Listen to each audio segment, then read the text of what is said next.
Nous présentons dans cette vidéo quelques applications d'électromagnétisme appliquées aux machines électriques, à la transmission d'énergie sans fil, ainsi qu'à la sustentation magnétique. Donc, tout le monde a déjà joué avec des aimants permanents. Donc, tout le monde sait que les aimants attirent le fer et qu'il faut une action mécanique pour retirer le fer de l'aimant. Alors, un aimant, c'est quoi? Ce sont des terres rares qui ont une propriété d'imprimer autour des aimants permanents un champ de force qui est de nature magnétique. Et ce champ de force est polarisé avec un pôle nord qui sera noté nord, N, et un pôle sud qui sera noté S. Donc, le champ magnétique produit par un aimant permanent est un champ de force de nature magnétique.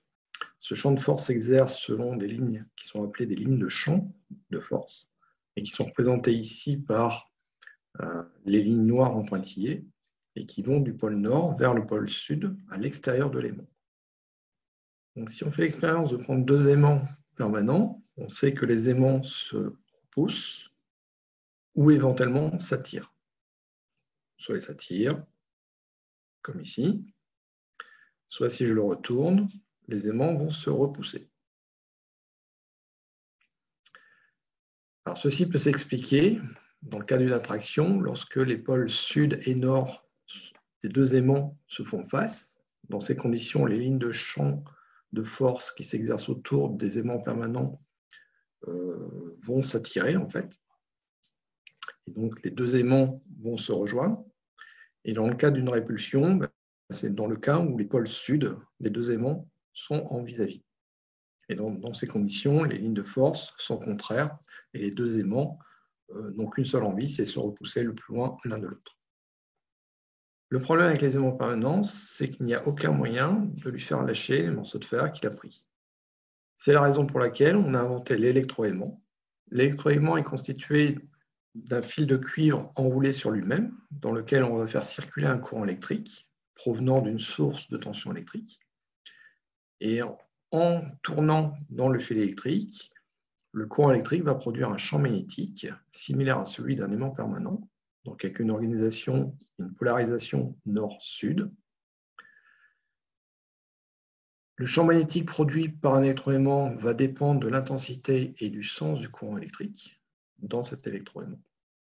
Si j'inverse les polarités de la source de tension, le courant va circuler dans l'autre sens et les polarités vont donc s'inverser au niveau de l'électroaimant. Prenons maintenant un morceau de fer. Donc on sait que le fer n'attire pas le fer. Autour de ce noyau de fer, j'ai enroulé un fil électrique relié à une source d'alimentation électrique. Lorsque je fais circuler un courant électrique en alimentant la source d'alimentation, le courant électrique crée un champ magnétique capable d'attirer le fer, comme un aimant permanent.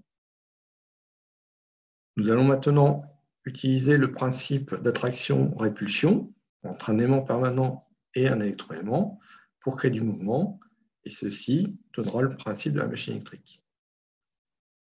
Si je place en face d'un électroaimant un aimant permanent, et que dans cet électroaimant, je fais circuler un courant électrique, suivant le sens de rotation du courant électrique, l'électroaimant va attirer l'aimant permanent, ou au contraire, va le repousser. Donc, l'utilisation d'un électroaimant va permettre des interactions d'attraction ou de répulsion qui vont être pilotables, par exemple, en fonction du temps ou d'une position géométrique d'une machine électrique, notamment. Nous avons ici une maquette de machine électrique, une machine à courant continu. Au centre, nous avons des bobinages qui vont pouvoir être alimentés en fonction de la rotation de la machine. Et sur les côtés, nous avons des aimants permanents. Et maintenant, je vais alimenter la machine électrique. Donc, vous allez voir des étincelles qui vont se produire et qui montrent bien l'alimentation du rotor. On peut comparer cette machine à une machine moderne, type ventilateur qu'on trouve dans les PC, par exemple, pour les refroidir. On va retrouver les composants, donc les électroaimants, les aimants permanents, qui sont situés ici en périphérie, donc sur la partie qui va tourner.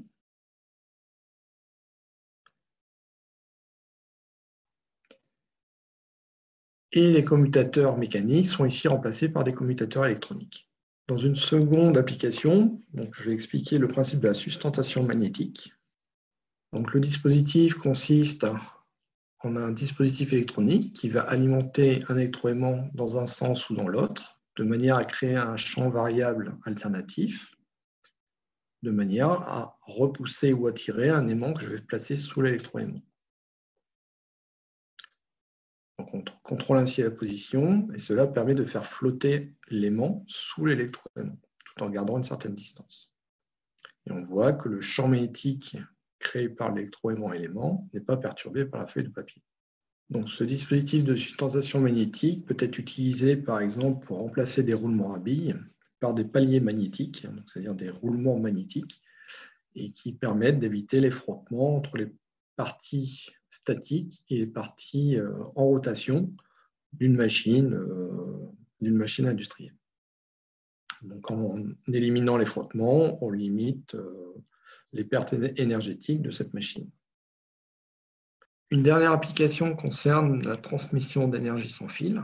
Donc, le dispositif est constitué d'une source d'énergie qui va alimenter un oscillateur, qui va alimenter une bobine principale avec un courant dans un sens et dans l'autre, créant un champ magnétique alternatif. On vient maintenant placer sur cette bobine dite primaire une bobine secondaire qui va récupérer le champ magnétique créé par la première bobine. Et lorsqu'on va placer cette bobine sur la bobine primaire, on va récupérer la variation de champ magnétique qui va induire une tension au bord de cette bobine. Et cela va permettre d'alimenter la petite ampoule que vous voyez. C'est ce principe qui va être utilisé pour alimenter les antivols placés derrière les étiquettes de vêtements.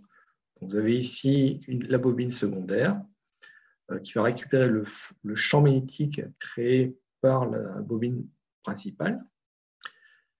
Et le champ magnétique récupéré va permettre d'alimenter non pas une petite ampoule, mais ce qui est placé ici au centre de l'image, donc en bleu, une puce RFID, donc c'est un identifiant radiofréquence, et qui va permettre de renvoyer par exemple un code ou un prix correspondant à l'étiquette. Vous avez découvert dans cette petite vidéo 3 applications de l'électromagnétisme. J'espère que ça vous donnera envie d'approfondir cette science et de découvrir plein d'autres applications liées à l'électromagnétisme.